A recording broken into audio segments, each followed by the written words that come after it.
ঈদের দৌড়ে সবচেয়ে আলোচিত নাম প্রিন্স।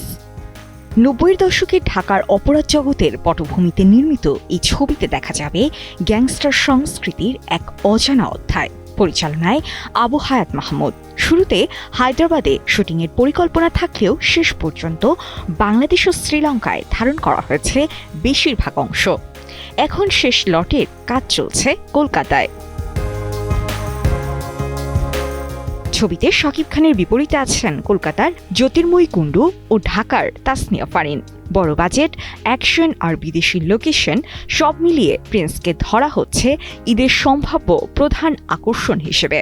তবে শুটিং শেষ না হলে মুক্তি নিয়েও আছে শঙ্কা। ওটিটি থেকে বড় পর্দা দুই মাধ্যমেই নিজেকে প্রমাণ করা আফরান নিশো আসছেন দম নিয়ে। পরিচালনায় রেদওয়ান রনি। সত্য ঘটনা থেকে অনুপ্রাণিত সার্ভাইভাল ঘরানার এই ছবির বড় অংশের শুটিং হয়েছে কাজাকিস্তানে। নিশোর সঙ্গে আছেন চঞ্চল চৌধুরী ও পূজা চেরি। কন্টেন্ট নির্ভর গল্প আর আন্তর্জাতিক লোকেশনের কারণে মধ্যবিত্ত ও শহুরে দর্শকের আগ্রহের কেন্দ্রে রয়েছে ছবিটি। বিরতির পর আরেফিন শুভ ফিরছেন মালিক নিয়ে। পরিচালনায় সাইফ চন্দন।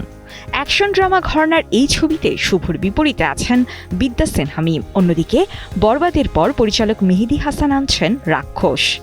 সিয়াম আহমেদ এবং কলকাতার সুস্মিতা চট্টোপাধ্যায়ের অভিনীত ছবিটিতে থাকছে ভরপুর অ্যাকশন আর ভায়োলেন্স। একমাত্র স্মার্ট সিটি বসুন্ধরা, আধুনিকতায় এক ধাপ এগিয়ে। অ্যাকশন থ্রিলারের পাশাপাশি থাকছে রহস্য, সমাজ বাস্তবতা আর নারীকেন্দ্রিক গল্প। প্রথমবার জুটি হয়ে আসছেন সজল ও অপু বিশ্বাস দুর্বার ছবিতে।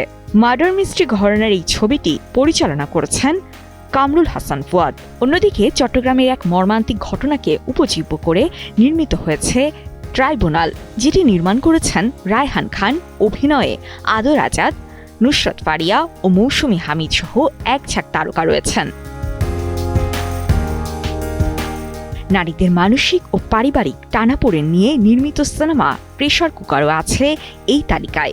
ছবিটি পরিচালনা করছেন রায়হান রাফি। শবনম বুবলি, নাফিসা তুষি ও মারিয়া শান্ত অভিনীত এই ছবিতে প্রচলিত অর্থে কোনো নায়ক নেই।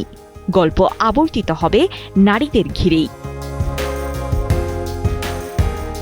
অন্যদিকে তানিম নূর আনছেন সাহিত্য নির্ভর বনলতা এক্সপ্রেস। এটি নির্মিত হচ্ছে হুমায়ুন আহমেদের কিছুক্ষণ উপন্যাস অবলম্বনে। সাবিলা নূর, শরীফুল রাজ, মোশাররফ করিম, চঞ্চল চৌধুরীর অভিনয়ে একদিনের ট্রেন যাত্রার গল্প উঠে আসবে বড় পর্দায়। ঈদের তালিকায় আরও আছে পরিমণি ডোডোর গল্প, রাশেদ পলাশের রংবাজার, জাহিদ জুয়েলের পিনিক এবং বদরুল আলম খোকনের তছনছ। তবে মাল্টিপ্লেক্স ও সিঙ্গেল স্ক্রিন মিলিয়ে দেশে প্রেক্ষাগৃহ এখন মাত্র ৬০ থেকে ৭০টি। ঈদে কিছু হল খুললেও ১২টি সিনেমার জায়গা করে দেওয়া কঠিন। প্রদর্শকদের পরামর্শ ৩ থেকে ৪টি ছবি মুক্তি পেলেই ব্যবসা টেকসই হবে। কিন্তু ঈদের বড় লড়াইয়ে জয়ী হবে কোন ছবি, বক্স অফিসে দেবে তার চূড়ান্ত জবাব।